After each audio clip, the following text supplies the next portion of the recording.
I stood on Government Wharf in Sierra Leone's capital city of Freetown in December 1989, very near the stairs of the pier where the first missionaries landed 100 years ago, December 1889. The challenge of the Centennial Conferences rang in my ears and formed the words, 100 years young.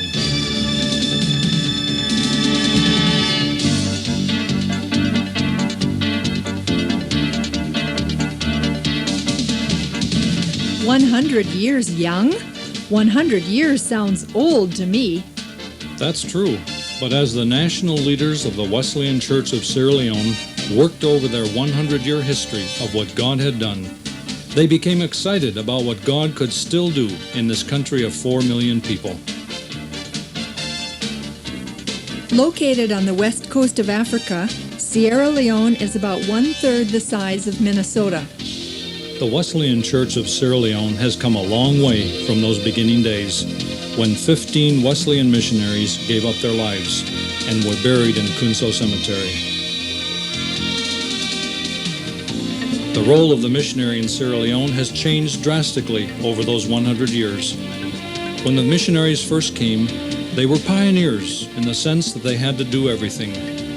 But as the seed was sown and people responded to the gospel, the missionaries and the mission moved into the parenting stage. Churches were organized. Schools started. Clinics opened. A simple district structure began to operate. In Sierra Leone, this took many years. Every field is different in this regard. As the church grew and matured, the mission and church became partners, planning and working together. Even as in our own families, the roles and relationships change through each level of childhood and adolescence and on into adult relationships. So it is with the mission and the church. In Sierra Leone, it took almost 90 years to move through these three stages. In the early 80s, a major change in the Wesleyan Church brought strong national leadership in the person of Reverend Y.M. Karoma. Under his direction, and in spite of the 80s being the lost decade with political, economic, and health disasters on the continent of Africa, the church saw those years as a time for dynamic vision and growth. The Wesleyan Church now has one national conference with 6 districts and 108 churches, with a membership of almost 15,000. It was during this time that the mission role became supportive, a participant, a team member, and not the team leader. The mission director has played an important part during all of these years, ever changing with the stages. Today, my job as mission director involves maintaining a harmonious relationship between the mission and the national church and the Wesleyan World Missions Department, keeping in mind we are team players. When we came to Sierra Leone in 1966, the church was using education, medicine, and agriculture to show its concern for the illiterate, sick, and hungry. Today, the church has 36 primary schools and 4 secondary schools, with 15,000 pupils and over 400 teachers. It is a real joy to me to work with church leaders such as S.D. Kanu and John Kamara, who have come through Wesleyan schools. S.D. has served as National Youth Director, National Christian Education Director, and is presently the National Secretary for the church. John Kamara is the National Director of Development. Kamakwi Wesleyan Hospital is well known throughout Sierra Leone.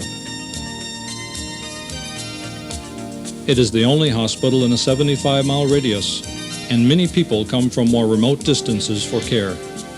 My role with the hospital is primarily advisory, serving on the hospital board of managers. The Wesleyan Church has begun community health and maternity clinics with a goal to have one in each district of the church.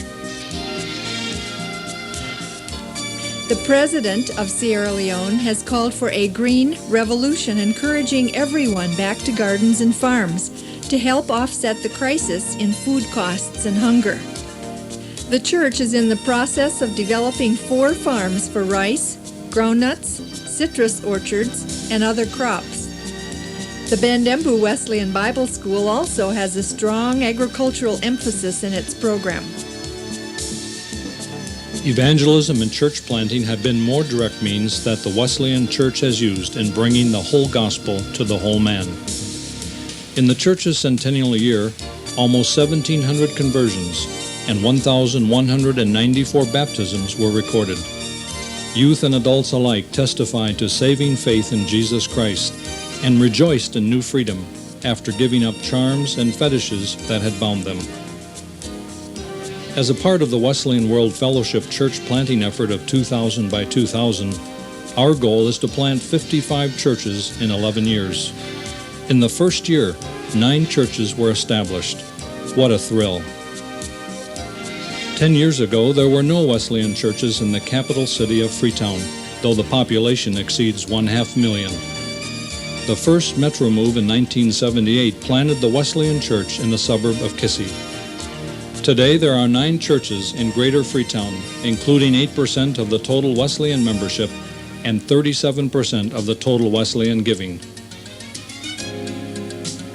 I was part of a survey team to the unchurched area along the northern border of Sierra Leone to where 4 Limba villages were discovered in French-speaking Guinea. Limba is the primary language of more than 1/2 of the membership of the Wesleyan Church, and so it is natural to reach out to Limba neighbors. Reverend Y.M. Karoma, National Superintendent, and other church leaders are presently laying plans for Guinea to be the first missionary outreach of the church. Another major area of involvement for us, and one that is critical for the future of the church, is that of leadership training. 60% of Sierra Leone's population follow the religion of their ancestors, which means a strong belief in charms, fetishes, and the power of the spirit world. Another 25% follow the religion of Islam. Wesleyan leaders need the best of training to respond to these people groups. The Bandembu Wesleyan Bible School is using a 3-year program to train pastors and their wives for effective ministry. They are in the beginning stages of developing a new campus and farm to meet that need. The Sierra Leone Bible College, located near the capital of Freetown, has celebrated its 25th year. With its degree and diploma programs, pastors and church leaders are being trained to meet the growing challenges of the church for Sierra Leone and West Africa. Presently, the Bible College is also training pastors for its sister church in Liberia. It was our privilege to serve on the faculty for 12 years, and presently as mission director to serve on the administrative boards of both schools.